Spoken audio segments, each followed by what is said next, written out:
रामचरितमानस के बालकांड से प्रताप भानु की कथा। तो चलिए आइए सुनते हैं। हे मुनि, वह पवित्र और प्राचीन कथा सुनो जो शिवजी ने पार्वती से कही थी। संसार में प्रसिद्ध एक केकई देश है। वहाँ सत्यकेतु नाम का राजा रहता है, राज्य करता है। वह धर्म की धुरी को धारण करने वाला, नीति की खान, तेजस्वी, प्रतापी, सुशील और बलवान था। उसके 2 वीर पुत्र हुए जो सब गुणों के भंडार और बड़े ही रणधीर थे। राज्य का उत्तराधिकारी जो बड़ा लड़का था उसका नाम प्रताप भानु था। दूसरे पुत्र का नाम अरिमर्दन था, जिसकी भुजाओं में अपार बल था और जो युद्ध में पर्वत के समान अटल रहता था। भाई भाई में बड़ा मेल और सब प्रकार के दोषों और छलों से रहित सच्ची प्रीति थी। राजा ने जेठ पुत्र को राज दे दिया और आप भगवान के भजन के लिए वन को चल दिए। जब प्रताप भानु राजा हुआ, देश में उसकी दुहाई फिर गई। वह वेदों में बताई हुई विधि के अनुसार उत्तम रीति से प्रजा का पालन करने लगा। उसके राज्य में पाप का कहीं लेस भी नहीं रह गया। राजा का हित करने वाला और शुक्राचार्य के समान बुद्धिमान धर्मरुचि नामक उसका मंत्री था। इस प्रकार बुद्धिमान मंत्री और बलवान तथा वीर भाई के साथ ही वह स्वयं राजा भी बड़ा प्रतापी और रणधीर था। साथ में अपार चतुर्गुणी सेना थी, जिसमें असंख्य योद्धा थे जो सब के सब रण में जूझ मरने वाले थे। अपनी सेना को देखकर राजा बहुत प्रसन्न हुआ और घमाघम नगाड़े बजाने लगे। दिग्विजय के लिए सेना सजाकर वह राजा शुभ दिन मुहूर्त साधकर और डंका बजाकर चला। जहाँ तहाँ बहुत सी लड़ाइयाँ हुई। उसने सब राजाओं को बलपूर्वक जीत लिया। अपनी भुजाओं के बल से उसने 7 द्वीपों, भूमिखंडों को वश में कर लिया और राजाओं से दंड कर लेकर उन्हें छोड़ दिया। संपूर्ण पृथ्वी मंडल का उस समय प्रताप भानु ही एकमात्र चक्रवर्ती राजा था। संसार भर को अपनी भुजाओं के बल से वश में करके राजा ने अपने नगर में प्रवेश किया। राजा अर्थ, धर्म और काम आदि के सुखों का समय अनुसार सेवन करता था। राजा प्रताप भानु का बल पाकर भूमि सुंदर, कामधेनु, मनचाही वस्तु देने वाली हो गई। उनके राज्य में प्रजा सब प्रकार के दुखों से रहित और सुखी थी और सभी स्त्री पुरुष सुंदर और धर्मात्मा थे। धर्म रुचि मंत्री का श्री हरि के चरणों में प्रेम था। वह राजा के हित के लिए सदा उसको नीति सिखाया करता था। राजा गुरु, देवता, संत, पीतर और ब्राह्मण इन सब की सदा सेवा करता था। वेदों में राजाओं के जो धर्म बताए गए हैं, राजा सदा आदर पूर्वक और सुख मानकर उन सब का पालन करता था।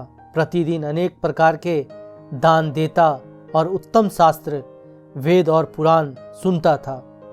उसने बहुत सी बावलियाँ, कुएं, तालाब, फलवाड़ियाँ, सुंदर बगीचे, ब्राह्मणों के लिए घर और देवताओं के लिए सुंदर विचित्र मंदिर सब तीर्थों में बनवाए।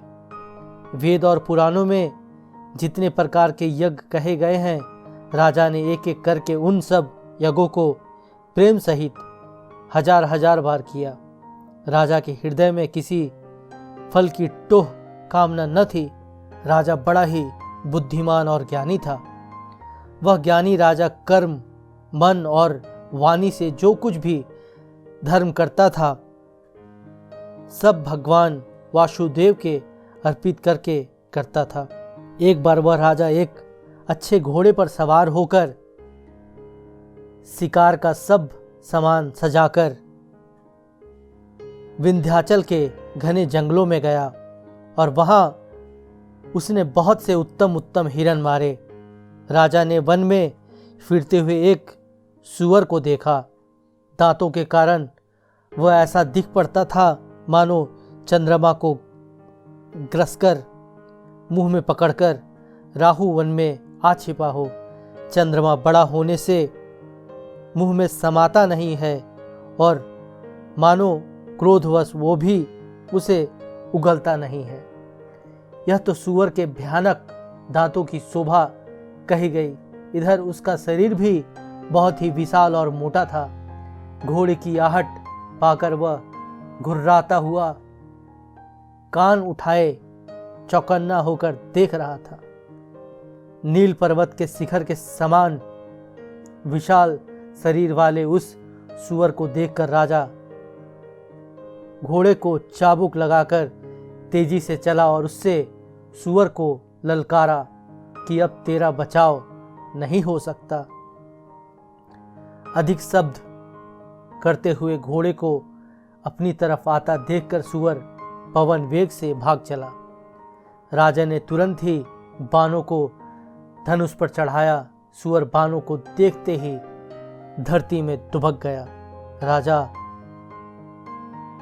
तक तक कर तीर चलाता है, परंतु सूअर छल करके शरीर को बचाता जाता है।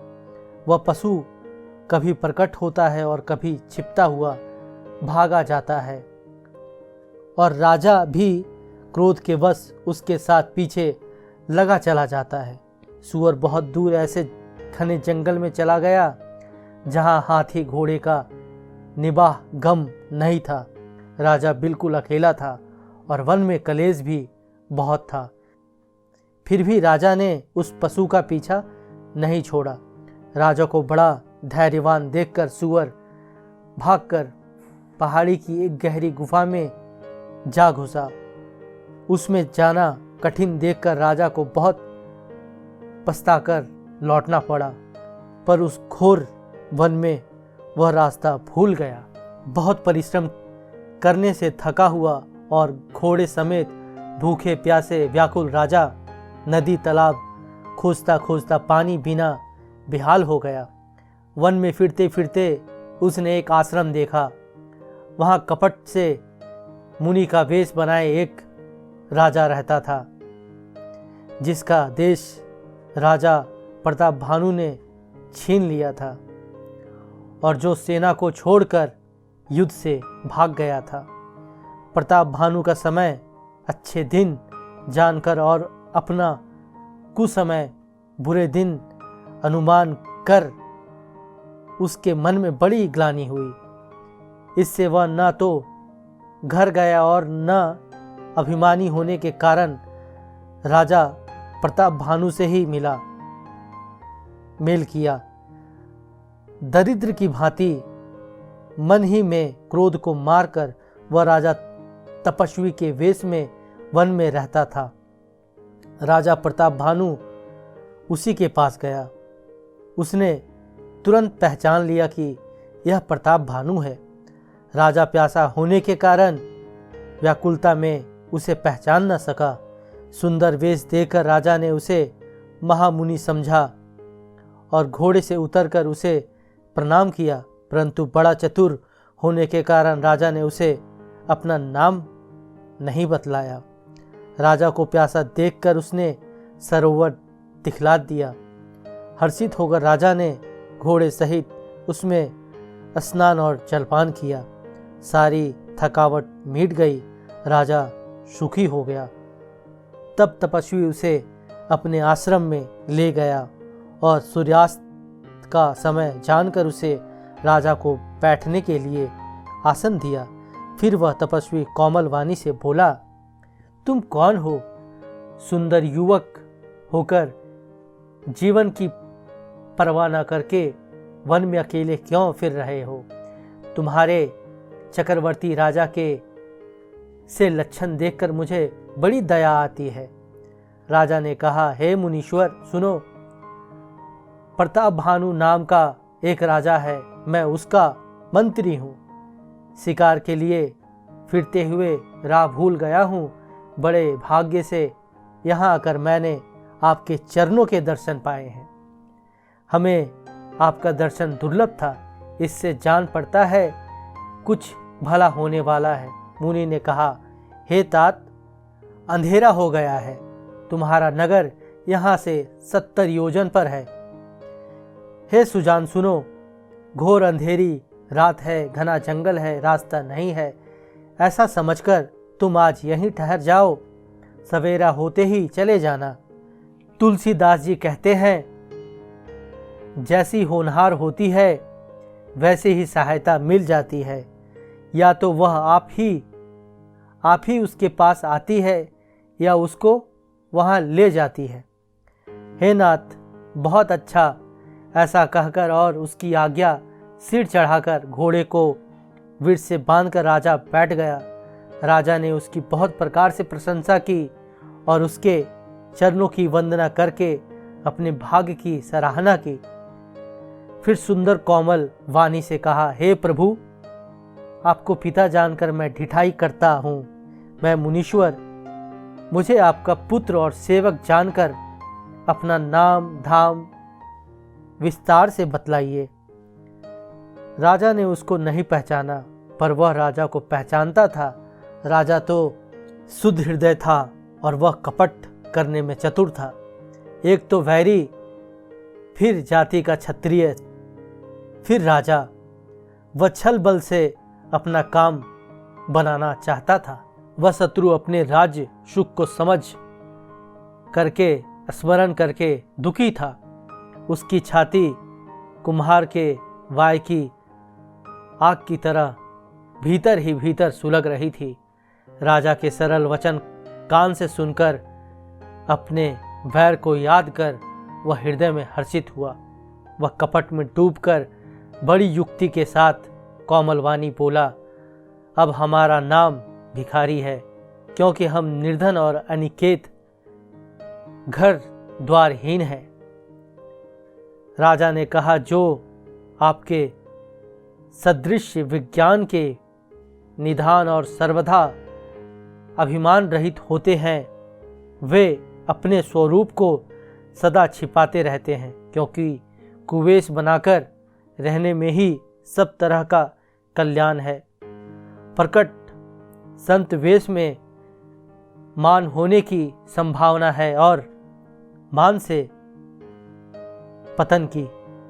इसी से तो संत और वेद पुकार कर कहते हैं कि परम सर्वथा अहंकार, ममता और मान रहित ही भगवान को प्रिय होते हैं। आप सरीखे निर्धन भिखारी और गृहहीन को देखकर ब्रह्मा और शिव जी भी संदेह हो जाते हैं कि वे वास्तविक संत हैं या भिखारी।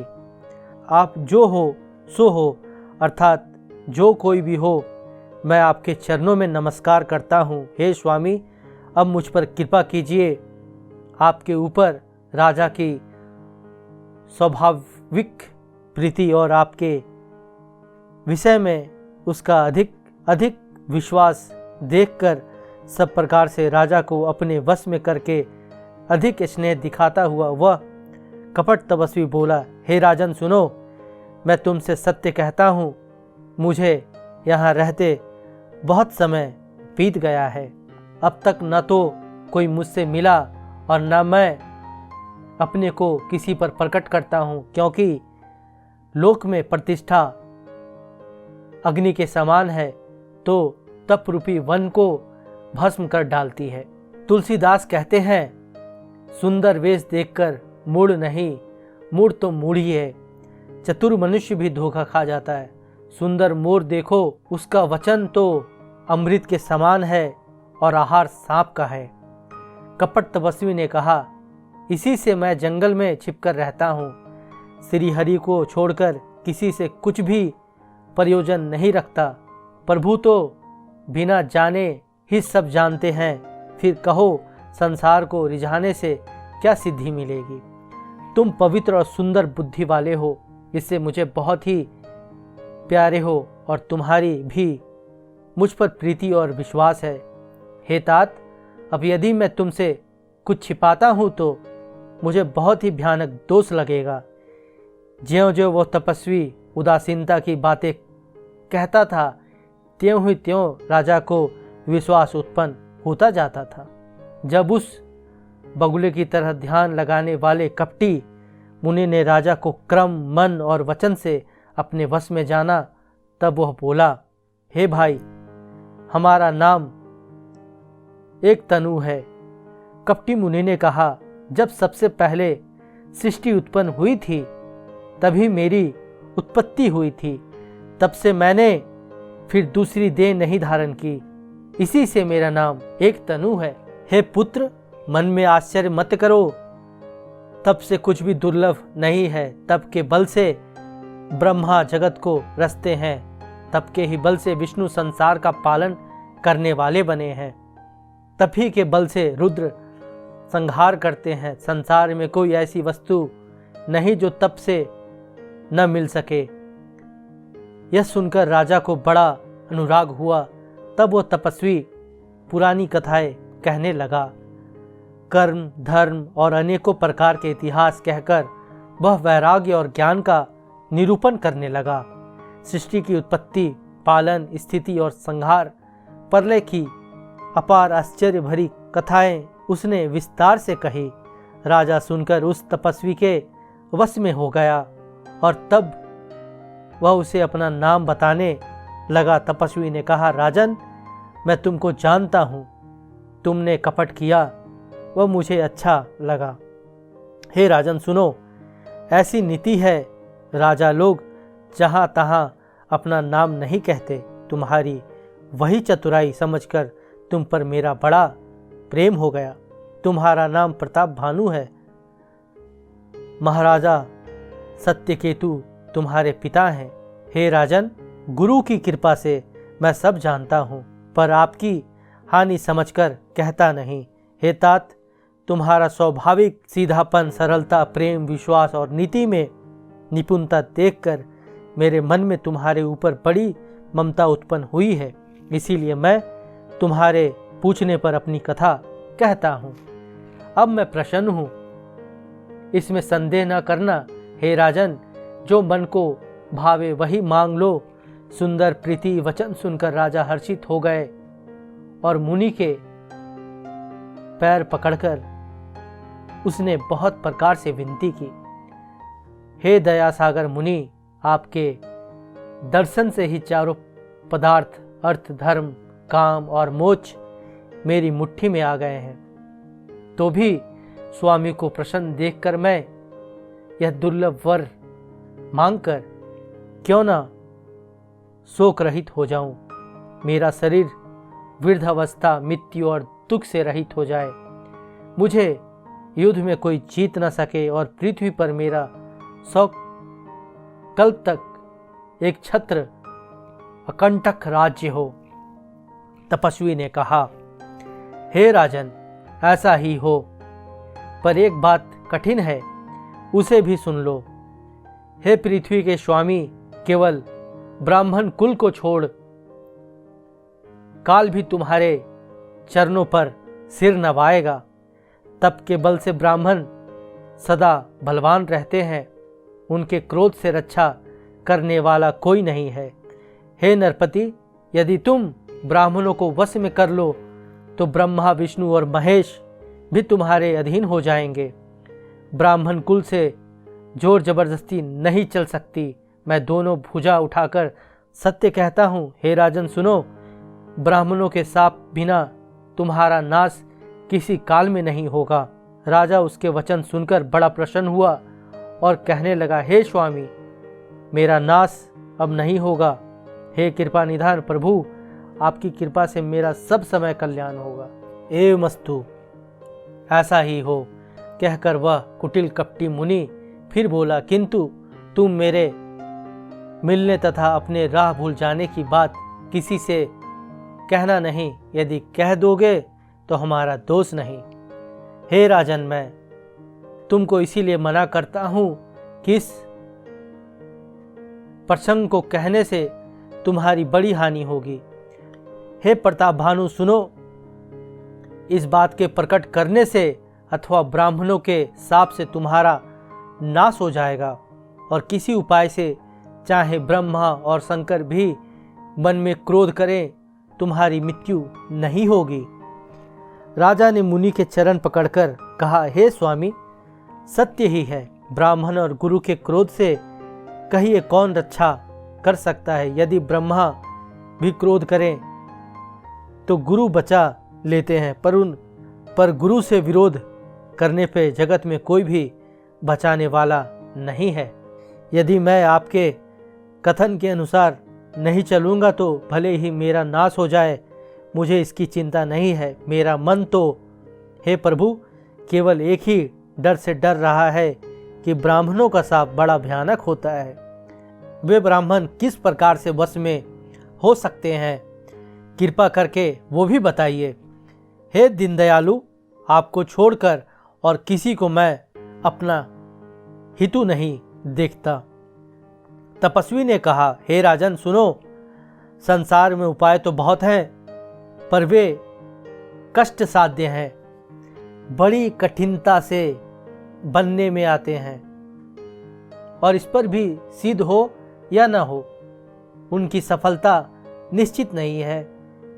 हाँ, एक उपाय बहुत सहज है, परंतु उसमें भी एक कठिनाई है। हे राजन, वह युक्ति तो मेरे हाथ है, पर मेरा जाना तुम्हारे नगर में हो नहीं सकता। जब से पैदा हुआ हूँ तब से आज तक मैं किसी के घर अथवा गांव नहीं गया, परंतु यदि नहीं जाता हूँ तो तुम्हारा काम बिगड़ता है।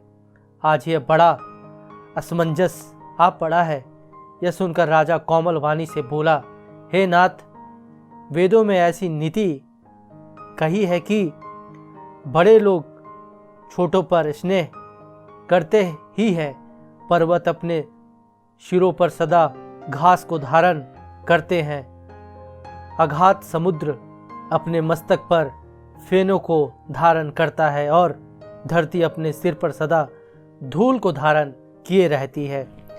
ऐसा कहकर राजा ने मुनि के चरण पकड़ लिए और कहा, हे स्वामी, कृपा कीजिए, आप संत हैं, दीन दयालु हैं, अतः हे प्रभु, मेरे लिए इतना कष्ट अवश्य सहिए। राजा को अपने अधीन जानकर कपट में प्रवीण तपस्वी बोला, हे राजन सुनो, मैं तुमसे सत्य कहता हूँ, जगत में मुझे कुछ भी दुर्लभ नहीं है। मैं तुम्हारा काम अवश्य करूँगा, क्योंकि तुम मन, वाणी और शरीर तीनों से मेरे भक्त हो। पर योग, युक्ति, तप और मंत्र का प्रभाव तभी फलीभूत होता है जब वे छिपा कर किए जाते हैं। हे नरपति, मैं यदि रसोई बनाऊं और तुम उसे परोसो और मुझे कोई जानने न पावे, तो उस अन्न को जो जो खाएगा सो तुम्हारा आज्ञाकारी बन जाएगा। यही नहीं, उन भोजन करने वालों के घर भी जो कोई भोजन करेगा, राजन सुनो, वो भी तुम्हारे अधीन हो जाएगा। हे राजन, जाकर यही उपाय करो और वर्ष भर भोजन कराने का संकल्प कर लो। नित्य नए 1,00,000 ब्राह्मण को कुटुंब सहित निमंत्रित करना। मैं तुम्हारे संकल्प के कारण अर्थात 1 वर्ष तक प्रतिदिन भोजन बना दिया करूँगा। हे राजन, इस प्रकार बहुत ही छोटे परिश्रम से सब ब्राह्मण तुम्हारे वश हो जाएंगे। ब्राह्मण हवन, यज्ञ और सेवा पूजा करेंगे तो उस प्रसंग संबंध से देवता भी सहज ही वश में हो जाएंगे। मैं एक और पहचान तुमको बताए देता हूँ, मैं इस रूप में कभी नहीं आऊँगा। हे राजन, मैं अपनी माया से तुम्हारे पुरोहित को हर लाऊंगा तप के बल से उसे अपने समान बनाकर 1 वर्ष तक यहाँ रखूँगा। और हे राजन सुनो, मैं उसका रूप बनाकर सब प्रकार से तुम्हारा काम सिद्ध करूँगा। हे राजन, रात बहुत बीत गई है, अब सो जाओ। आज से तीसरे दिन मुझसे तुम्हारी भेंट होगी। तप के बल में घोड़े सहित तुमको सोते ही मैं घर पहुंचा दूंगा। मैं वही पुरोहित का वेश धारण कराऊंगा। जब एकांत में तुमको बुलाकर सब कथा सुनाऊंगा तब तुम मुझे पहचान लेना। राजा ने आज्ञा मानकर शयन किया और वह कपट ज्ञानी आसन पर जा बैठा। राजा थका था, उसे खूब गहरी नींद आ गई, पर वह कपटी कैसे सोता, उसे तो बहुत चिंता हो रही थी। उसी समय वहां कालकेतु राक्षस आया, जिसने सूअर बनकर राजा को भटकाया था। वह तपस्वी राजा का बड़ा मित्र था और खूब छल प्रपंच जानता था। उसके 100 पुत्र और 10 भाई थे, जो बड़े ही दुष्ट, किसी से न जीते जाने वाले और देवताओं को दुख देने वाले थे। ब्राह्मणों, संतों और देवताओं को दुखी देखकर राजा ने उन सबको पहले ही युद्ध में मार डाला था। उस दुष्ट ने पिछला वैर याद करके तपस्वी राजा से मिलकर सलाह विचारी, षड्यंत्र किया और जिस प्रकार शत्रु का नाश हो वही उपाय रचा।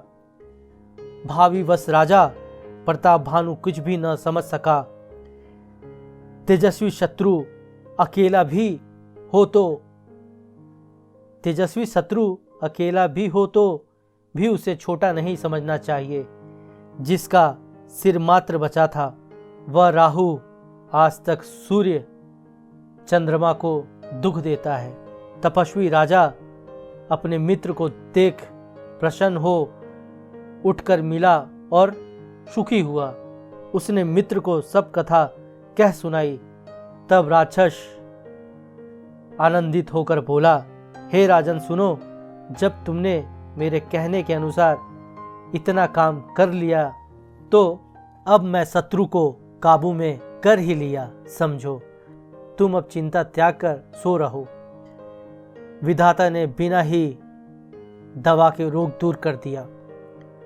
कुल सहित शत्रु को जड़ मूल से उखाड़ बाहर कर आज से चौथे दिन मैं तुमसे आ मिलूंगा। इस प्रकार तपस्वी राजा को खूब दिलासा देकर वह महामायावी और अत्यंत क्रोधी राक्षस चला।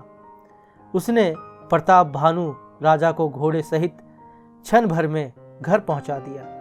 राजा को रानी के पास सुलाकर घोड़े को अच्छी तरह से घुड़साल में बांध दिया। फिर वह राजा के पुरोहितों को उठा ले गया और माया से उसकी बुद्धि को भ्रम में डालकर उसने पहाड़ की खोह में ला रखा। वह आप पुरोहित का रूप बनाकर उसकी सुंदर सेज पर जा लेटा। राजा सवेरा होने से पहले ही जागा और अपना घर देखकर उसने बड़ा ही आश्चर्य माना। मन में मुनि की महिमा का अनुमान करके वह धीरे से उठा, जिसमें रानी न जान पावे। फिर उसी घोड़े पर चढ़कर वन को चला गया। नगर के किसी भी स्त्री पुरुष ने नहीं देखा। दोपहर बीत जाने पर राजा आया। घर घर उत्सव होने लगे और बाधावा बजने लगा। जब राजा ने पुरोहितों को देखा तब वह अपने उसी कार्य का स्मरण कर उसे आश्चर्य से देखने लगा। राजा को 3 दिन युग के समान बीते। उसकी बुद्धि कपटी मुनि के चरणों में लगी रही। निश्चित समय जानकर पुरोहित बना हुआ राक्षस आया और राजा के साथ की हुई गुप्त सलाह के अनुसार उसने अपने सब विचार उसे समझाकर कह दिए। संकेत के अनुसार गुरु को उस रूप में पहचान कर राजा प्रसन्न हुआ। भ्रमवश उसे चेत ना रहा कि यह तापस मुनि है या कालकेतु राक्षस। उसने तुरंत 1,00,000 उत्तम ब्राह्मणों को कुटुंब सहित निमंत्रण दे दिया। पुरोहितों ने 6 रस और 4 प्रकार के भोजन, जैसे कि वेदों में वर्णन है, बनाए। उसने मायामयी रसोई तैयार की और इतने व्यंजन बनाए जिन्हें कोई गिन नहीं सकता। अनेक प्रकार के पशुओं का मांस पकाया और उसमें उस दुष्ट ने ब्राह्मणों का मांस मिला दिया। सब ब्राह्मणों को भोजन के लिए बुलवाया और चरण धोकर आदर सहित बैठाया। ज्यों ही राजा परोसने लगा, उसी काल केतु कृत्य आकाशवाणी हुई, हे ब्राह्मणों, उठकर अपने घर जाओ, यह अन्न मत खाओ, इस के खाने में बड़ी हानि है। रसोई में ब्राह्मण का मांस बना है। आकाशवाणी का विश्वास मानकर सब ब्राह्मण उठ खड़े हुए। राजा व्याकुल हो गया, परंतु उसकी बुद्धि मोह में भूली हुई थी। होनहारवश उसके मुंह से एक बात भी न निकली। तब ब्राह्मण क्रोध सहित बोल उठे। उन्होंने कुछ भी विचार नहीं किया। अरे मूर्ख राजा, तू जाकर परिवार सहित राक्षस हो। रे नीच क्षत्रिय, तू तो परिवार सहित ब्राह्मणों को बुलवाकर उन्हें नष्ट करना चाहता था। ईश्वर ने हमारे धर्म की रक्षा की है, अब तू परिवार सहित नष्ट होगा। 1 वर्ष के भीतर तेरा नाश हो जाए। तेरे कुल में कोई पानी देने वाला तक न रहेगा। साप सुनकर राजा भय के मारे अत्यंत व्याकुल हो गया। फिर सुंदर आकाशवाणी हुई, हे ब्राह्मणों, तुमने विचार कर श्राप नहीं दिया। राजा ने कुछ भी अपराध नहीं किया है। आकाशवाणी सुनकर सब ब्राह्मण चकित हो गए। तब राजा वहां गया जहां भोजन बना था। देखा तो वहां न भोजन था न रसोइया, ब्राह्मण ही था। तब राजा मन में अपार चिंता करता हुआ लौटा। उसने ब्राह्मण को सब वृत्तांत सुनाया और बड़ा ही भयभीत और व्याकुल होकर वह पृथ्वी पर गिर पड़ा। हे राजन, यद्यपि तुम्हारा दोष नहीं है तो भी होनहार नहीं मिटता।